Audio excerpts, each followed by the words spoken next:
Okay, the last module in chapter 9, looking at intelligence, is module 28. And this is group differences in intelligence. Are there genetic and environmental determinants that play into those differences whenever we're talking about intelligence? And there are 3 questions that we are going to answer in this module. The first question is, are traditional IQ tests culturally biased? And you may remember whenever I was talking about language in the previous chapter, and I was talking about IQ tests, and some of the questions in those tests are culturally biased. A second question we're going to talk about are there any sort of racial differences whenever it comes to intelligence? And then the third question is, to what degree is intelligence influenced by the environment, and to what degree is that due to heredity? So nature versus nurture, right? That is the third question that this is actually looking at. All right, so let's talk about culturally fair IQ testing. The background and experience of the person taking the test has the potential to affect the results. So some of the tests that are out there, they may be biased against some racial or cultural group. And that is on the basis of the types of questions that are provided. So this again comes back to that book that I was mentioning called The Bell Curve. How a lot of the questions that are used on IQ tests or assessments are actually culturally biased. They have the words and the terminology that is used by one group of individuals, not taking into account all kinds of different races and all kinds of different cultural groups. And so that puts those individuals at an unfair advantage. So the assessment of cognitive ability developed in the United States may favor responses that implicitly reflect North American values, customs, and traditions. So that would be a culturally unfair test. Now, if we look at culturally fair IQ test, this is a test that does not discriminate against any member of a minority group. Whenever it comes to creating a truly culturally fair test, that has been an elusive goal. It is very hard to do that because you have so many different cultures. And how are you going to make an IQ test for all of those different cultures? So now let's look at IQ and heritability, the relative influence of genetics and environment.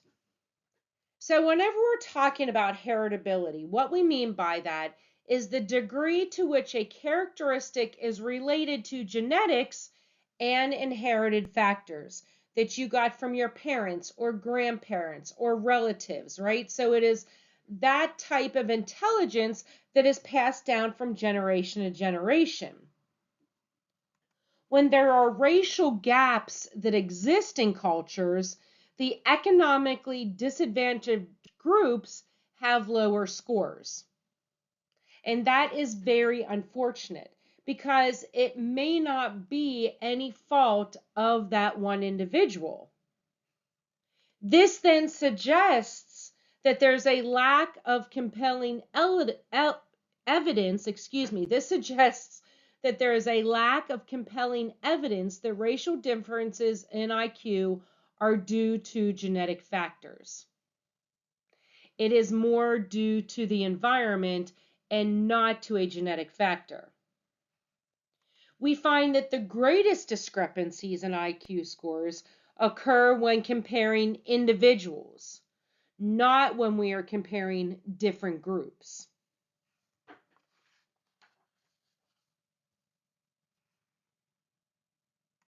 Now, anytime that we talk about genetics and environment, we always want to look at twin studies and relationships within a family.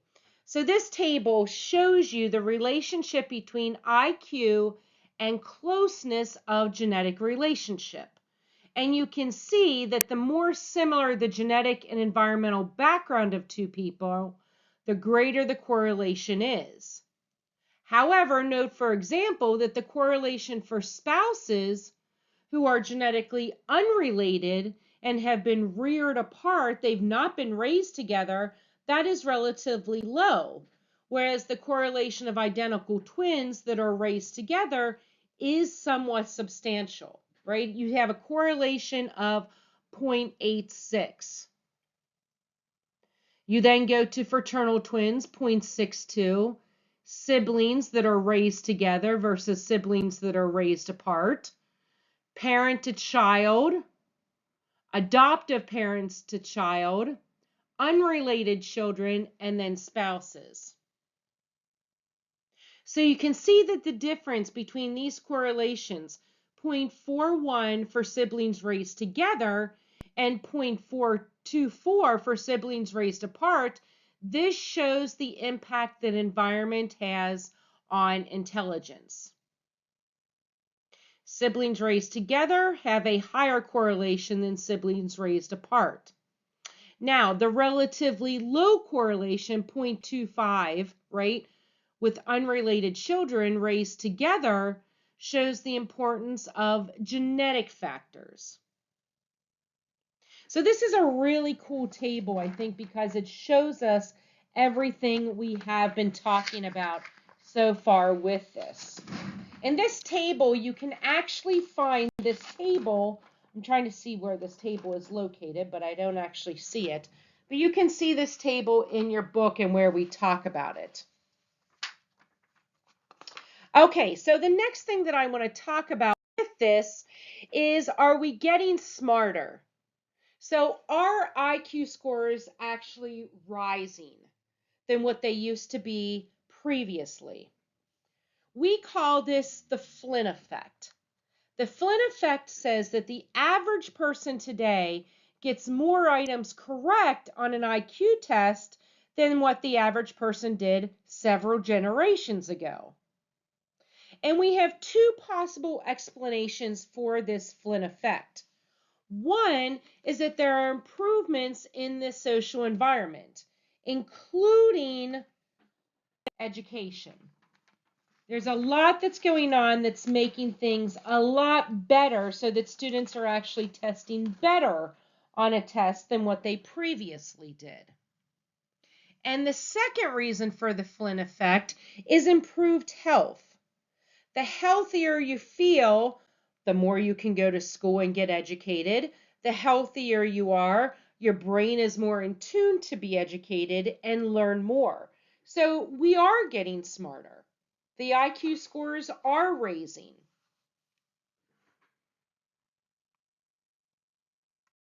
The last slide in this module is looking at placing the heredity environment question into perspective. So what we see is that ultimately we have no final answer to how much intelligence is influenced by heredity as compared to how much intelligence is influenced by environment. And that's not too surprising, considering that we don't have any clear answer with nature versus nurture also, right? So it should not be too surprising that we don't have a clear answer when it comes to intelligence also, being due to genetics or being due to environment. The more critical question we should be asking is, what can we do to maximize the intellectual development of every individual? What can we do to give every individual the most chance at being successful and being more highly educational? So we know that enriched home environments and better schooling are among the changes that may lead to each person reaching their true potential. And that's something that, school environments and school districts need to look at, is making a more enriched better school, and looking at home environments to make those more enriching so that every individual has the possibility of reaching their full potential.